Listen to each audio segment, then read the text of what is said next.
Olá, meu amigo, minha amiga. Eu estava nesse final de semana pensando em não gravar nenhum vídeo, porque para dar descanso para vocês também, né?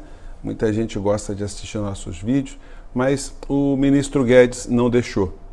Toda vez que a gente percebe que uma pessoa próxima da gente, algum amigo, algum conhecido, alguém próximo da gente vai ser vítima de algum golpe, de algum estelionato, de alguma falcatrua, de alguma trapaça, é dever da gente dar um toque na pessoa, né?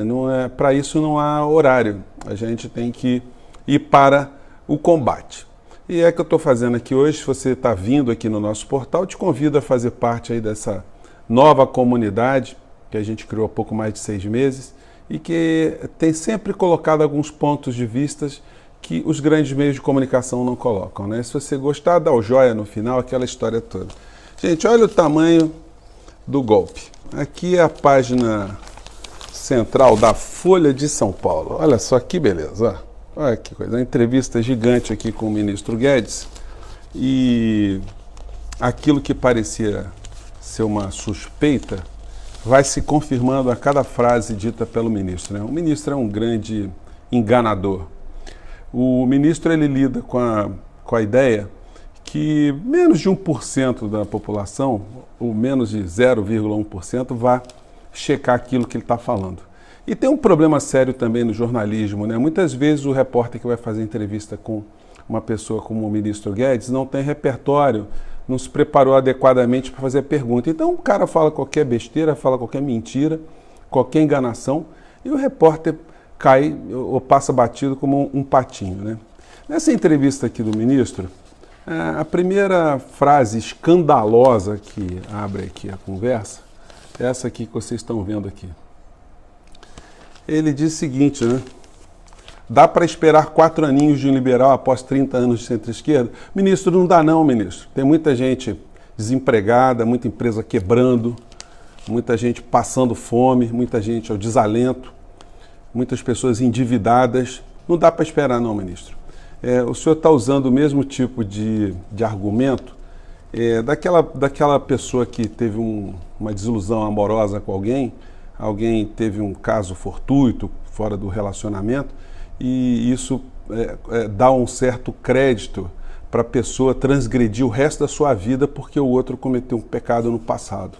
Então não é porque houve erros no passado, nos governos anteriores, que aliás seguiram uma política neoliberal que o senhor defende, é que o senhor tem o direito agora de radicalizar e pedir para as pessoas que estão nessa situação para esperarem. Para o senhor é fácil, porque o senhor, por mais que seja aguda a crise, para o senhor sempre vai ter um aeroporto, para o senhor sempre haverá Chicago, para o senhor sempre haverá dinheiro no banco e sempre haverá amigos ricos para te estender a mão, né? Mas para o povo brasileiro, a gente é obrigado a ver esse tipo de coisa. Agora, na parte intelectual do ministro Guedes, algumas coisas me deixam muito chocados, né?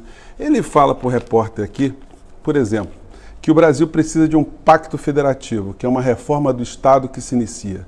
Temos de transformar o aparelho do Estado absolutista de Thomas Hobbes, moldado para investir na infraestrutura material através de estatais e bancos públicos, no Estado de Rousseau, que possa atender às legítimas aspirações sociais. Olha, não tem maior empulhação intelectual do que isso que o ministro está dizendo. Ele fala pensando que ninguém vai checar, né? Para princípio de conversa, Hobbes foi aquele pensador, numa época absolutista, que cunhou esses pensamentos de que o Estado tinha que ser mais forte em plena época de guerras sangrentas na Inglaterra, guerra civil na Inglaterra.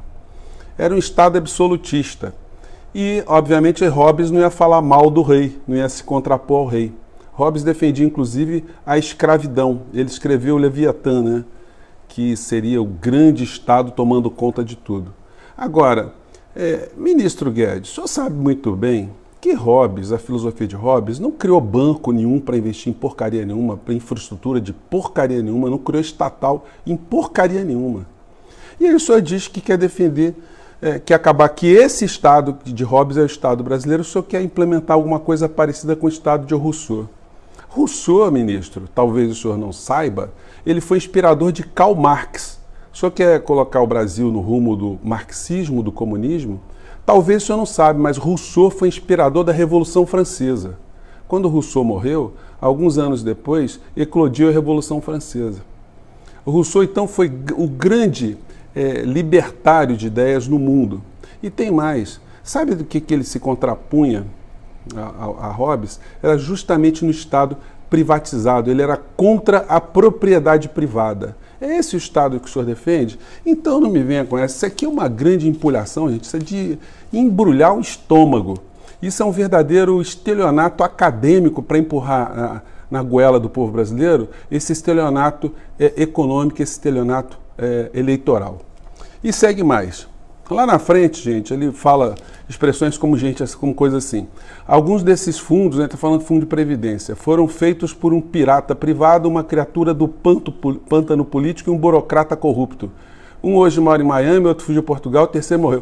Eu pergunto ao senhor, por acaso é o pessoal da Madre Teresa de Calcutá que está querendo comprar as empresas estatais brasileiras?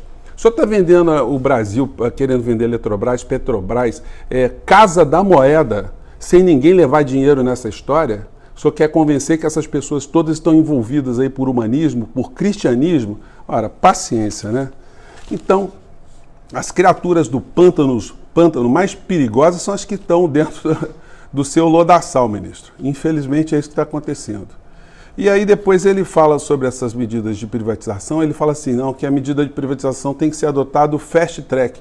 Gente, o fast track é um modelo norte-americano, onde os americanos criaram uma estrutura de aprovarem leis que são imodificáveis, leis que não podem ser modificadas. Ou seja, você entrega uma estatal brasileira e depois você não pode fazer absolutamente nada para reaver esse patrimônio, coisa que já está acontecendo na Inglaterra já há alguns anos, porque os ingleses viram que a privatização da energia, da água, do esgoto, saneamento básico de uma maneira geral, fornecimento de merendas, gerências de escolas, de presídios, isso tudo na mão de privadas, de empresas privadas, só gerou lucro e corrupção para grupos privados. Bom, tem mais outras coisas aqui que o ministro deixa a gente extremamente nervoso, né? Criticado aqui, questionado sobre o Chile, ele disse que o que está acontecendo no Chile é assim mesmo, uma democracia barulhenta. E ele pergunta, né? Cadê passeata na China? Como é uma passeata lá na Venezuela? Ministro, ninguém está querendo comparar o Chile com a Venezuela. A gente compara o Chile com o Brasil, de onde o senhor é ministro.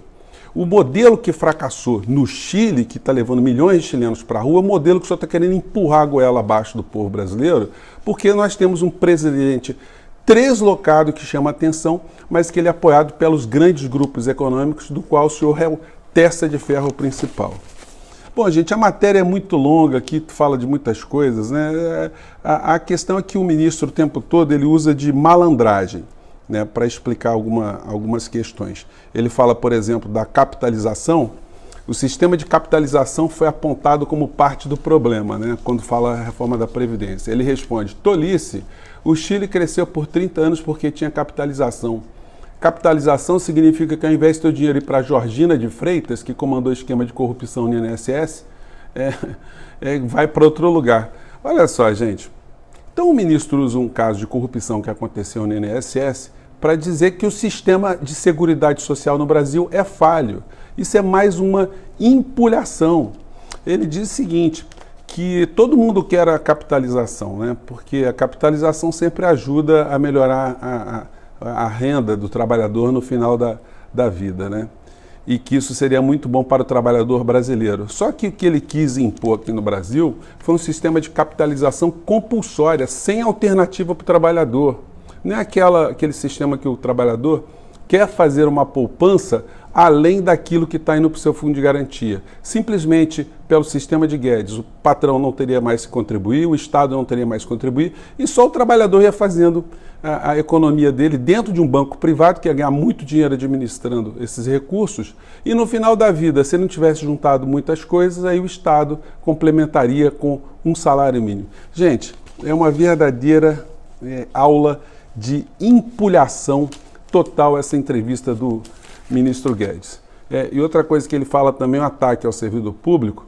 e gerando a ideia que o servidor público é um crápula, um bandido, é um salafrário, um cara que não quer trabalhar e quer prejudicar o Brasil. É bom lembrar que, segundo a Organização para a Cooperação e Desenvolvimento Econômico, a OECD e o IBGE, o Brasil não é um dos países que mais tem servidores públicos. Olha só a lista de países que têm mais servidores públicos proporcionalmente à população do que o Brasil. A Noruega, Dinamarca, Suécia, Finlândia, França. A França, 21% da população é composta por servidores públicos. O Canadá, 18,2%, Grécia, 18%, Reino Unido, 16,4%, Espanha, 15,7%, Estados Unidos, 15,3%, Itália 13,6%, vai caindo até chegar ao Japão, que é um país desenvolvido com o menor número de servidores públicos, 5,9%, e o Brasil com 1,6%. Gente, são dados oficiais, vou colocar para vocês aí na descrição do nosso vídeo. Então eu estou fazendo esse vídeo hoje assim, meio que nervoso, gente, desculpem aqui, porque a gente vendo esse tipo de golpe, de estelionato sendo colocado para todo mundo batendo palma para alguém que está saqueando, ajudando a saquear o nosso país, o nosso futuro, olha, isso é para interromper fim de semana de qualquer pessoa. Gente, eu fico por aqui que o vídeo já está ficando longo, né? Um abraço para todos vocês. Olha, você que está assistindo o vídeo hoje, final de semana, bom final de semana. E você que não viu a entrevista também, vou tentar colocar aqui na descrição do nosso vídeo. Não sei se eu consigo pelo site da Folha, né? Mas eu acho que essa entrevista ainda vai dar alguns desdobramentos aí, pelo menos em relação às pessoas que têm alguma leitura, que entendem que o ministro está fazendo uma grande empulhação no meio dessa história para atender não os interesses de você, que não tem que esperar mais 4 anos, não, meu amigo. A gente tem que se organizar, a gente tem que começar a criticar, a gente tem que começar a combater esse massacre que esse pessoal está fazendo contra o povo brasileiro, né? Por isso que eu estou aqui. Grande abraço, até o próximo vídeo. Tchau.